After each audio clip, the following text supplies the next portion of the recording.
Hello teachers.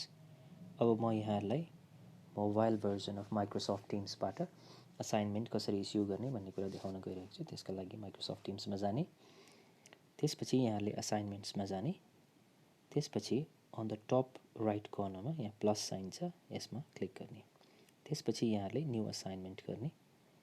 New assignment गरिसकेपछि यहाँ क्लासेसहरूको list आउँछ। यहाँ मसँग एउटा मात्रै क्लास भएकोले गर्दा एउटा मात्रै आयो। जुन क्लासको असाइनमेन्ट हो त्यही क्लासमा क्लिक गर्ने, त्यसपछि नेक्स्ट गर्ने।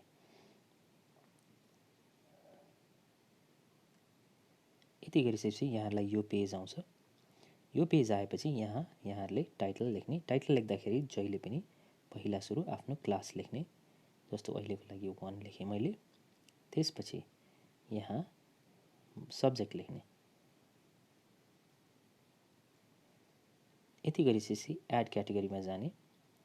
एड क्याटेगोरीमा जाँदाखेरि यहाँ अलरेडी एक्टिभिटी छ, तर यहाँहरूले नयाँ क्याटेगोरी अरू नै कुनै सब्जेक्ट छ भनेदेखि र यहाँ त्यो लिस्टमा त्यो सब्जेक्ट छैन भने न्यू क्याटेगोरीमा क्लिक गर्ने।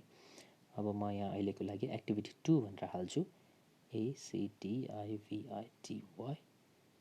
नम्बर 2 भनेर हाल्छु। यति गरिसकेपछि यहाँहरूले यो आफ्नो किबोर्डको मुनिको कर्नरमा यस्तो निलो एरो छ, त्यसमा थिच्ने। यति गरिसकेपछि यहाँ यो ट्याग एड हुन्छ।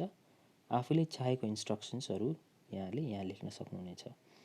अब एड रिसोर्सेसमा गएर यहाँले आफूले फोटो खिचेर आफ्नो फोटो अपलोड गर्न सक्नुहुनेछ। त्यसका लागि टेक अ फोटोमा जाने। यस्तो खालको स्क्रिन आएमा अलाउ थिचिदिनु होला।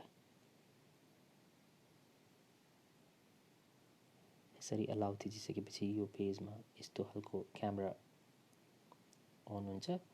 यति भइसकेपछि यहाँहरूले यसरी फोटो खिच्न सक्नुहुनेछ। फोटो खिचिसकेपछि यसलाई कन्फर्म गरिदिनु होला। यसरी आउँछ। त्यसपछि फेरि बटम राइटमा डन भन्ने बटन आउँछ। यति गरिसकेपछि यहाँहरूले चाहेको फोटो जान्छ।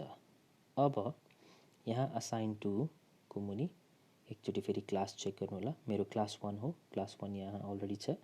त्यसको ठ्याक्कै मुनि don't assign to students added to this class in the future भनेर भनेको छ। त्यसको छेउमा एडिट भन्ने निलो अक्षरले लेखेको छ, त्यसमा क्लिक गर्नु होला। त्यसपछि प्लिज सेकेन्ड अप्सन चुज गरिदिनु होला अनि त्यसपछि डन गरिदिनु होला।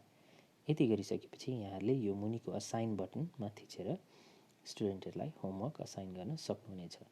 अब यो होमवर्क असाइन भयो कि भएन भनेर हेर्नका लागि यो असाइन क्याटेगोरीकोमा जाने अनि यहाँ लिस्टमा आफूले चेक गर्ने। अहिले भर्खर मैले क्लास 1 को एक्टिभिटी यहाँ मैले दिइसकेको छु। यहाँ डिस्प्ले भइसकेको छ। एक्टिभिटी 2 हो, त्यहाँ ट्याग पनि देखिसकेको छ। यसरी यहाँहरूले स्टुडेन्टलाई होमवर्क असाइन गर्न सक्नुहुनेछ। धन्यवाद।